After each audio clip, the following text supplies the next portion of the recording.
नमस्कार, India TV देख रहे हैं आप। आपके साथ मैं हूं प्राची पाराशर। दुमका से लेकर दिल्ली तक और अयोध्या से लेकर बागपत तक आजकल मुस्लिम युवकों के टारगेट पर हिंदू बेटियां हैं। कहीं मुस्लिम युवक ने लड़की को जिंदा जला दिया तो कहीं गोली मार दी और अब पूरे परिवार को सरकलम की धमकी दे दी गई। पहले झारखंड के दुमका में अंकिता को जिंदा जलाने का मामला सामने आया, फिर दिल्ली में 11वीं की छात्रा को गोली मारने की वारदात सामने आई और अब बागपत में लड़की के परिवार को सर-तन से जुदा करने की धमकी दे दी गई। तीनों मामलों में एक बात कॉमन है, वो ये कि तीनों मामले में आरोपी मुस्लिम हैं और तीनों जगहों पर लड़कियों पर दबाव बनाने की कोशिश की गई। दुमका में शाहरुख नाम के मुस्लिम युवक ने 17 साल की अंकिता को इसलिए पेट्रोल डालकर जिंदा जला डाला क्योंकि अंकिता ने उससे फोन पर बात करने से इनकार कर दिया था। वहीं दिल्ली में अरमान अली नाम के युवक ने 11वीं की छात्रा को इसलिए गोली मार दी क्योंकि नाबालिग लड़की ने उससे बात करने से इनकार कर दिया था।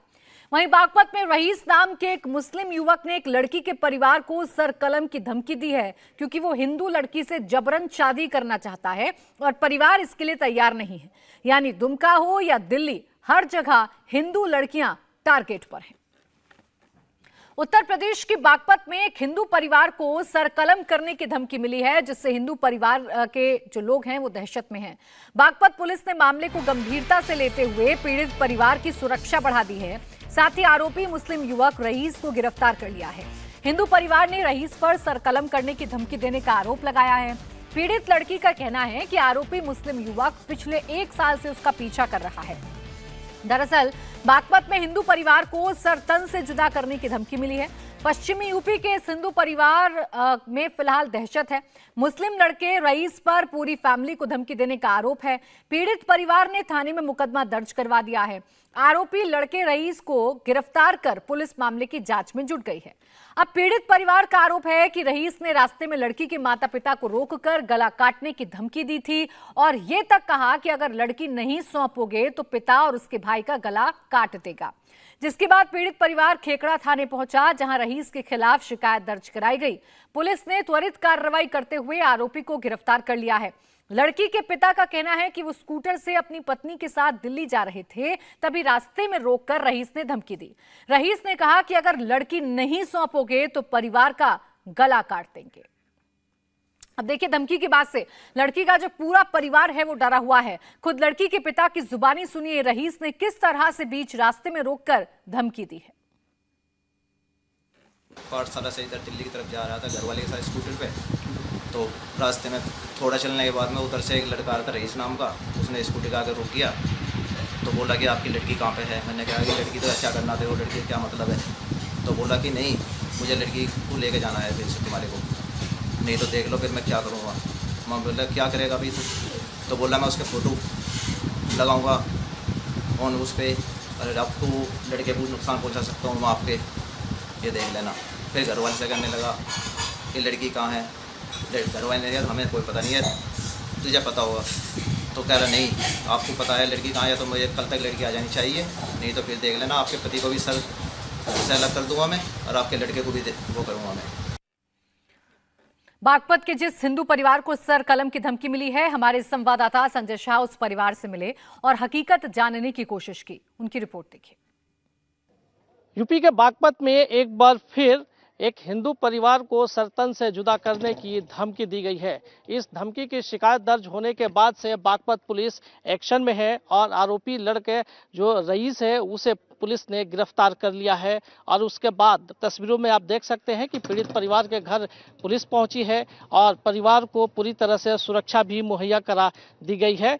पुलिस के मुताबिक परिवार की सुरक्षा में 2 पुलिसकर्मी 24 घंटे तैनात रहेंगे।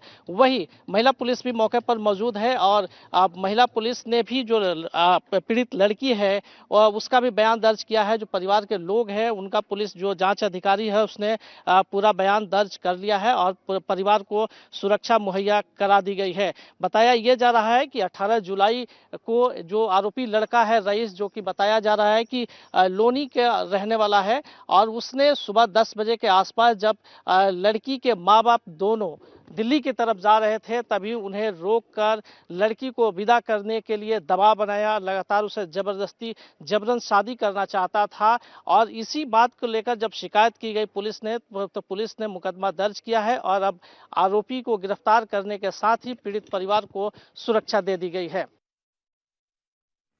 लेकिन इंडिया टीवी संवाददाता संजय शाह ने पीड़ित लड़की से भी बात की है, जिसमें पीड़ित लड़की ने बड़ा खुलासा किया।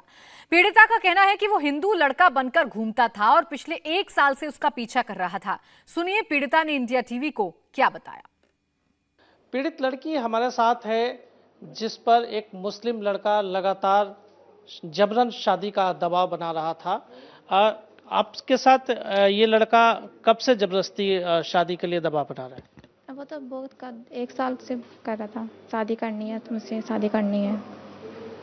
तो मुझे वो पता नहीं था कि मोमडन है। वो जो विकास नाम बता के लेके चला गया था कि मैं हिंदू हूँ। तो आप दोनों कैसे एक दूसरे को जानते हैं? बाजार में अपने दोस्त के साथ आया था। उसके दोस्त यहाँ पे बाजार लगाता था, शुक्र बाजार लगता है ना, वहाँ बाजार लगाता था, साथ में आया था, तब देखा था मैंने उसको, तब मुलाकात हुई थी उससे।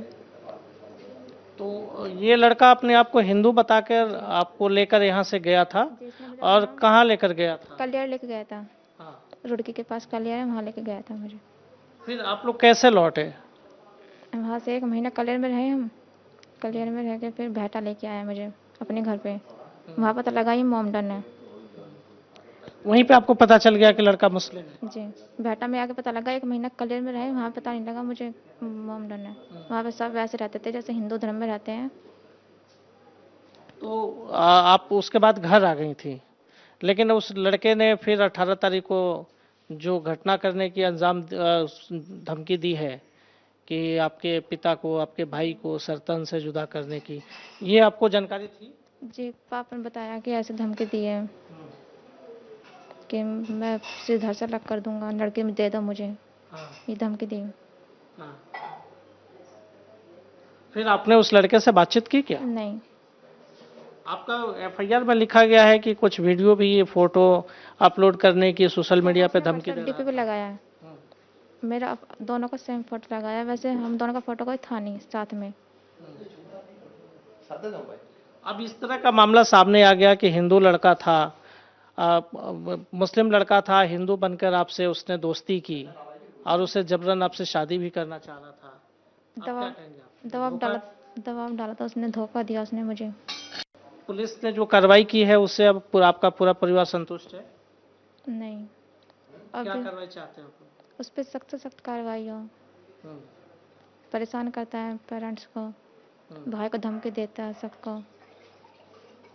अच्छा, अभी भी धमकी दे रहा था? लास्ट टाइम कब धमकी दिया उसने? लास्ट टाइम उसने ये बोला कि धमकी दी कि मैं लड़की दे दो मुझे। हाँ। मम्मी पापा को दिया था। तो आपने अपने पिताजी को, अपने माँ को सब बताया पूरी घटना? पापा मम्मी को बोला उसने कि लड़की दे दो मेरे को, लड़की दे दो वरना मैं सबको वो कर दूंगा, भाई भी है तुम्हारा। तो राह चलते इस तरीके से जबरन शादी करना चाह रहा है? जी, जबरदस्ती करा था शादी के लिए, पर मैंने मन नहीं की शादी। क्या कहेंगे पुलिस से आप? क्योंकि पुलिस तो ये कह रही है कि पूरे परिवार को सुरक्षा दे दी गई है, एफआईआर हो गई है, आरोपी लड़के को गिरफ्तार कर लिया गया है। आप क्या कहेंगे पुलिस से? किस तरह की कार्रवाई करे पुलिस? सख्त से सख्त कार्रवाई हो उस पर। सख्त कार्रवाई। जी। वहीं हमारे संवाददाता संजय शाह ने लड़की के पिता से भी बात की। रईस के खिलाफ जमानती धाराएं लगाई गई हैं। ऐसे में लड़की के पिता को रईस के जल्द छूटने का डर सता रहा है। बागपत में एक बार फिर एक परिवार को सरतन से जुदा करने की धमकी दी गई है, जिसके बाद पीड़ित परिवार ने पुलिस से शिकायत की है। पीड़ित राजेश जी हमारे साथ है। क्या पूरा मामला था राजेश जी? सर जी, मैं 18 जुलाई को दिल्ली जा रहा था स्कूटी से, वाइफ के साथ में। उसकी माँ की तबीयत ख़राब थी, उसका पता लेने के लिए जा रहे थे। रास्ते में मसूरी के पास में लड़का मिला मेरे को, उधर से आ रहा था, स्कूटी के आगे रुक गया। बोला मैं भैया कौन है? उनको मैं रईस हूँ। रईस नाम का लड़का था सर वो। और बोला कि आपकी लड़की कहाँ पे है? लड़की क्या करोगे भैया? नुगरा लड़की मैं फिर से लेके जाऊँगा आपको, पहले भी मैं ही लेके गया था, फिर से लेके जाऊँगा मैं लड़की को। मैं भैया ऐसा तो नहीं होने का, आपकी बार पहले तो ये सबक नहीं मिला, हमने शिकायत करी पुलिस से, ये करा। नहीं नहीं, लड़की मेरे साथ ही जाएगी, नहीं तो देख लो मैं क्या करूँगा, उसके फ़ोटो डालूँगा, फ़ोटो है मेरे पास, उसके फ़ोटो लगाऊंगा फेसबुक वगैरह पे, और आप बाद की सोच लेना, आपका एक बच्चा है, मैं आपका भी सर धड़ से अलग कर सकता हूँ और लड़के का भी। उसके बाद वाइफ से बदतमीजी करने लगा। इससे भी यही बोल रहा कि या तो लड़की कल तक मेरे पास आ जानी चाहिए और नहीं तो सर धड़ से अलग कर दूंगा तेरे पति का और बच्चे का। और उसके बाद ऑटो आ रहा था, उसे रुकवा के वहाँ से फरार हो गया। फिर उसके बाद आपने क्या किया? सर उसके पास मैं वहाँ से वापसी आ गया। हो सके भाई दिल्ली की तरफ गया है वो, हो सके रास्ते आ गए फिर खड़ा मिल जाए हमको वो, इसलिए हम डर की मारी घर आ गए वापसी। हमने किसी से कुछ नहीं बताया, डरिया है कभी भाई इज्जत में समाज है, पहले भी लफड़ा हो गया, फिर से ये पंगा हो रहा है तेरे साथ में। तो उसके बाद फिर उसने फ़ोटो डाला मेरे फ़ोन पे, मतलब नंबर था उसमें फीड बीना नाम का। मैंने देखा तो लड़की का फ़ोटो, भाई ये तो लड़के का नंबर है। उसके बाद मैंने थाने में रिपोर्ट करी इंस्पेक्टर साहब के पास में। कब आपने रिपोर्ट करी है थाने में? करीब कोई 1 हफ्ते पहले सर। अच्छा। हाँ जी। पुलिस ने अब आरोपी को गिरफ्तार कर लिया है। हाँ सर, मेरे को पता चला है कि गिरफ्तार हो चुका है लड़का। पुलिस कार्रवाई कर रही है अपनी और हमको सुरक्षा भी दे रही है। सुरक्षा आपको दी गई है? हाँ सर, सुरक्षा दी गई है। उत्तर प्रदेश में हिंदुओं को टारगेट बनाया जा रहा है। बागपत से लेकर अयोध्या तक टारगेट पर हिंदू हैं। बागपत में जहां हिंदू परिवार को गला काटने की धमकी दी गई, तो वहीं अयोध्या में नाबालिग बच्चियों के साथ छेड़खानी की गई। यहां तक कि उनके कपड़े भी फाड़ दिए गए। अयोध्या के हैदरगंज इलाके में लोगों ने एक लड़के की जमकर पिटाई की। उसने पहले तो खुद को हिंदू बताया, लेकिन जब लोगों ने सख्ती दिखाई तो ये पता चला कि वो मुसलमान है, जिसके बाद उसे पुलिस के हवाले भी कर दिया गया। हालांकि ये बताया जा रहा है कि 2 लड़कियां ई रिक्शे से स्कूल जा रही थीं, तभी बाइक सवार 3 लड़कों ने ई रिक्शा रोककर लड़कियों को उतारा और उनके साथ छेड़खानी की गई, यहां तक कि उनके कपड़े भी फाड़ दिए।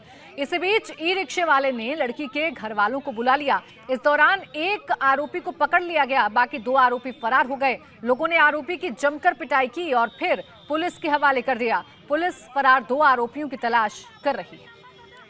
वहीं पीड़ित लड़की की मां का क्या कहना है, ये आप सुनिए। स्कूल 3 लड़कियां स्कूल जा रही थी। उसके बाद से फिर वो अपनी रिक्शे से जा रही थी तो 2 लड़के 3 मतलब बाइक से 3 लड़के आए। उसके बाद से तीनों लड़के हमारी लड़कियां को रिक्शे रोक के उतारे। उसके बाद से उसका कपड़ा फाड़ दिए। कपड़े फाड़ने के बाद से फिर हम लोग को बुलाया गया, वहाँ से रिक्शा वाले बुलाए हम लोग को, हम लोग आए। उसके बाद हम लोग को बहुत हम लोग मारा। फिर उसके बाद उसको पकड़ के फिर ले बताइए 3 इतनी अभी 12 साल की लड़कियां, उन लोगों को क्या पता, लेकिन वो 22 साल का लड़का एक लड़की को छेड़े, कितनी शर्म की बात है ये। पहले हिंदू बन के छेड़ा, उसके बाद से फिर अब सच्चाई क्या पता चल रहा है कि वो मोहम्मदन बनी। वहीं अयोध्या के एसपी सिटी मधुबन सिंह ने बताया कि पीड़ित की शिकायत पर मुकदमा दर्ज कर लिया गया है और एक आरोपी की गिरफ्तारी भी हो चुकी है। बाकी 2 अन्य नामजद आरोपियों की तलाश की जा रही है। रीडगंज चौराहे के पास 2 बच्चियां एक ई रिक्शा से जा रही थीं, तभी पीछे से मोटरसाइकिल सवार 3 लड़कों ने उनको रोककर उनसे छेड़छाड़ करने का प्रयास किया, छेड़छाड़ किया। इस संबंध में वादी की तहरीर पर थाना कोतवाली में मुकदमा पंजीकृत किया गया है। उनमें से एक लड़के को गिरफ्तार किया गया है।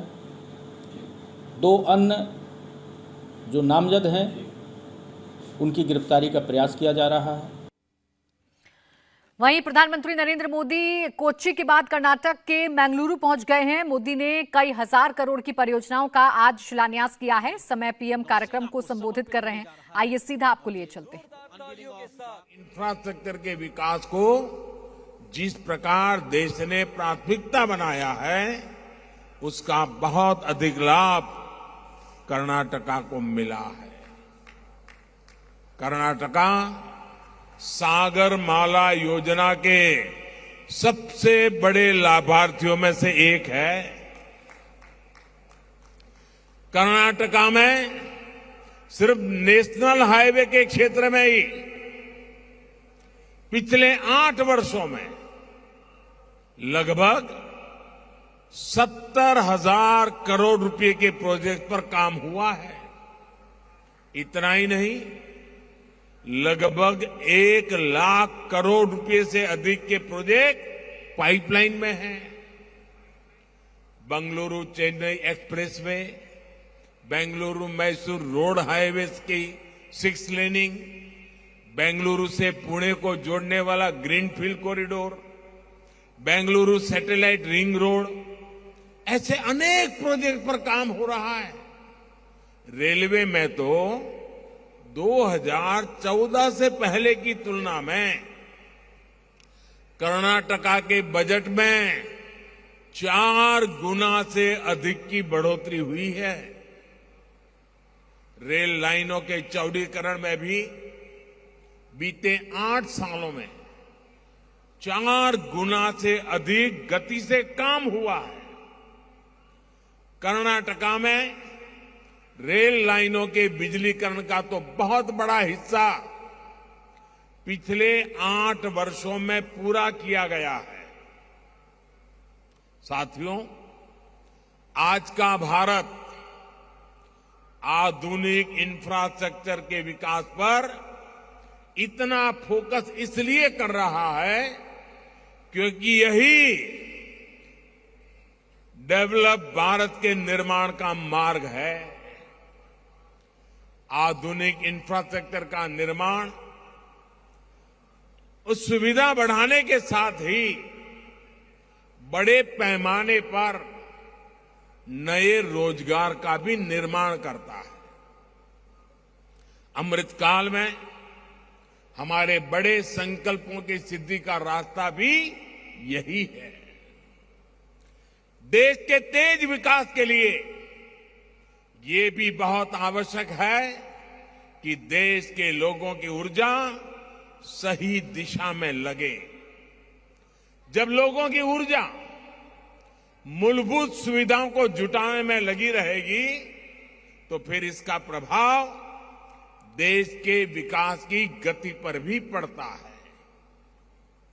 सम्मान से जीवन जीने के लिए पक्का घर, टॉयलेट, साफ पीने का पानी, बिजली और धुआं मुक्त किचन, ये आज के युग में स्वाभाविक आवश्यकताएं हैं। इन्हीं सुविधाओं पर हमारी डबल इंजन की सरकार सबसे ज्यादा जोर दे रही है। पिछले 8 वर्षों में देश में गरीबों के लिए 3 करोड़ से अधिक घर बनाए गए हैं। कर्नाटका में भी गरीबों के लिए 8 लाख से ज्यादा पक्के घरों के लिए स्वीकृति दी गई है। मध्यम वर्ग के हजारों परिवारों को भी अपना घर बनाने के लिए करोड़ों रुपयों की मदद दी गई है। जल जीवन मिशन के तहत सिर्फ 3 वर्षों में ही देश में 6 करोड़ से अधिक घरों में पाइप से पानी की सुविधा पहुंचाई गई है। तो कई परियोजनाओं का यहां पर शिलान्यास और लोकार्पण किया है प्रधानमंत्री नरेंद्र मोदी ने, और बताते हुए किस तरीके से देश में काम किया जा रहा है। इंडिया टीवी हर वक्त हर जगह डाउनलोड करने के लिए सर्च करें India TV news Google play store या ऐप स्टोर पर।